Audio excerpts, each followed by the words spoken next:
पहला गुण है पूर्ण वर्ग संख्याओं का गुण। अगर कोई संख्या किस अंक पर समाप्त होती है? 2, 3, 7 और 8। अगर कोई भी संख्या हो जिसका लास्ट का अंक 2 हो, 3 हो, 7 हो और क्या हो? 8 हो। अभी लिख लेना, हम बताएंगे तब लिखिएगा, ठीक है? 2 हो, 3 हो, 7 हो, 8 हो, तो वह संख्या कभी भी पूर्ण वर्ग नहीं हो सकती। लिखेंगे यदि 2, 3, 7, 8 किसी भी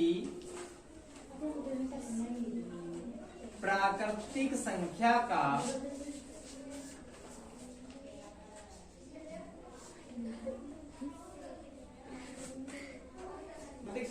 क्या हो? प्राकृतिक संख्या पर खत्म हो तो वह संख्या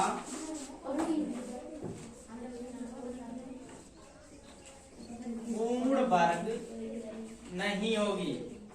ऐसी नहीं होगी, पूर्ण वर्ग नहीं होगी। कैसे? देखो, जैसे हमने एक संख्या लिख दिया 152। लास्ट का अंक कौन सा है? 2। ये संख्या पूर्ण वर्ग होगी? नहीं होगी। अभी देखो, हल भी किया था, 152 पूर्ण वर्ग आई थी। देख के ही बता देंगे। अगर लास्ट वाला अंक क्या है? 2। लास्ट में क्या है? 3। तो ये भी संख्या पूर्ण वर्ग नहीं। लास्ट में क्या है? 7। ये भी संख्या पूर्ण वर्ग नहीं होगी। लास्ट में क्या है? 8। तो ये भी संख्या पूर्ण वर्ग नहीं होगी। अगर किसी भी ये संख्या के कोई भी संख्या 2, 3, 7 और 8 पर खत्म होगी, वो संख्या कभी भी पूर्ण वर्ग नहीं होगी। लिख लीजिए। देखो, जो संख्याएं विषम शून्य पर समाप्त होती हैं, कैसे शून्य पर समाप्त होती हैं? विषम मतलब जिस संख्या के लास्ट में 3 शून्य हो, 1 शून्य हो, 5 शून्य हो, वो संख्या कभी भी पूर्ण वर्ग नहीं हो सकती।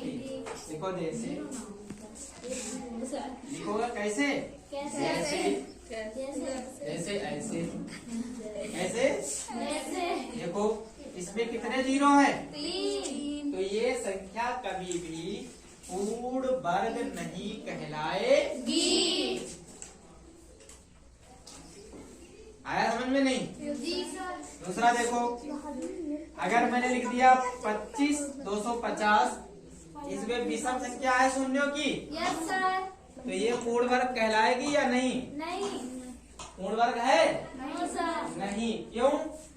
क्योंकि इसमें विषम पूर्णांक कितने, शून्य कितने हैं? विषम है, 0 है। अगर हमने लिख दिया 26,000, तो हम पूरे इसे आभार गुणनखंड नहीं निकालेंगे, हम इसमें सिर्फ शून्यों को गिनेंगे। 1, 2, 3। 3 संख्या कैसी होती है? तो ये पूर्ण वर्ग होगी?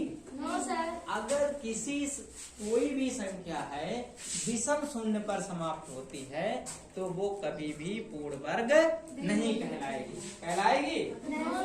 तीसरा गुण देखिए, अगर किसी संख्या का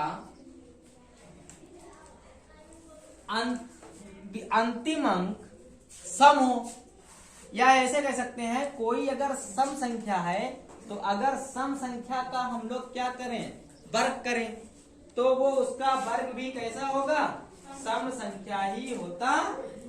तो सम संख्या का ऐसे लिख देंगे, सम संख्या का वर्ग सदैव एक सम संख्या होता है। एक सम संख्या होता है। कैसा होता है? सम संख्या। लिखो जैसे हमने क्या किया, 2 का वर्ग किया, तो 2 का वर्ग कितना आया? 4। तो 2 भी सम थी और 2 का वर्ग भी क्या आया? 4। 4 भी कैसा है? सम। सम। देखो 4 का वर्ग करें तो 4 चक्कू 8 16। तो 4 चक्कू 16 होंगे। 4 का वर्ग कितना होगा? 16। तो 4 भी सम संख्या है और 16 भी सम संख्या है। समझ गए नहीं?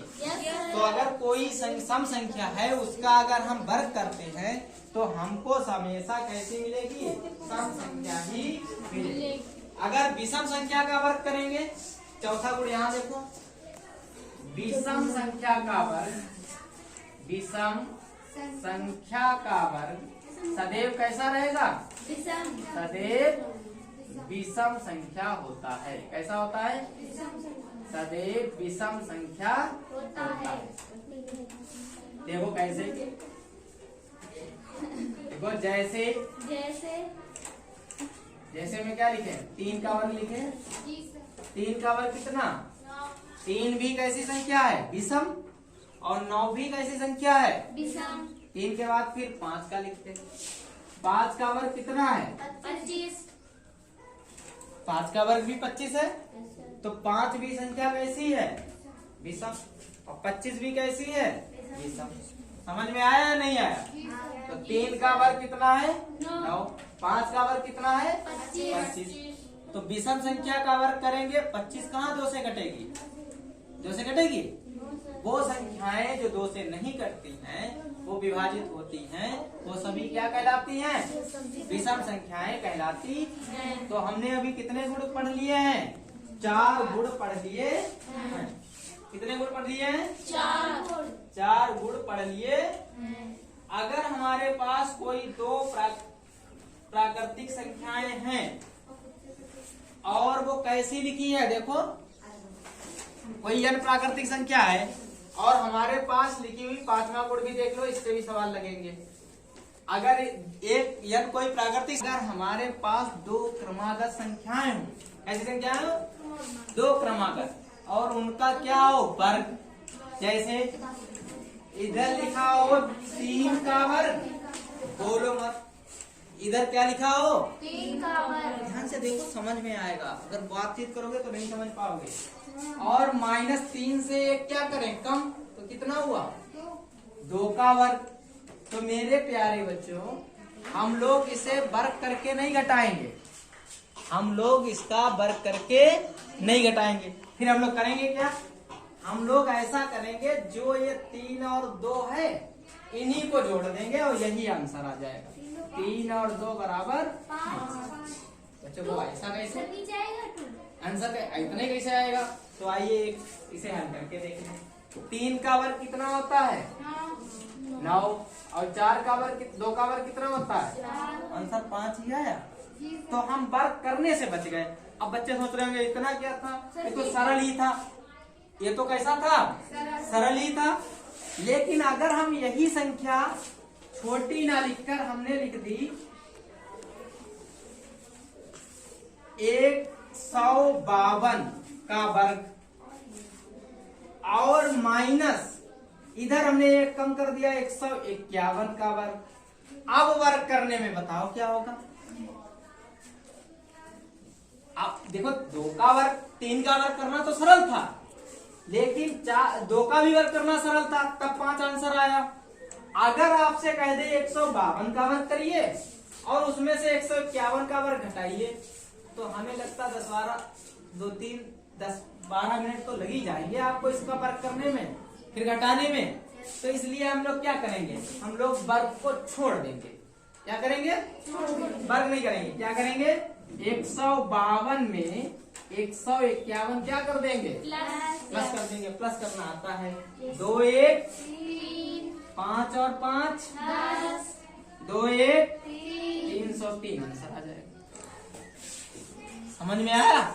अगर कोई दो क्रमागत संख्याएं हैं और उनका हम लोग क्या कर रहे हैं, वर्ग कर रहे हैं, तो उन दोनों संख्याओं को आपस में जोड़ देने पर हमको उसका वर्ग मिल जाता है।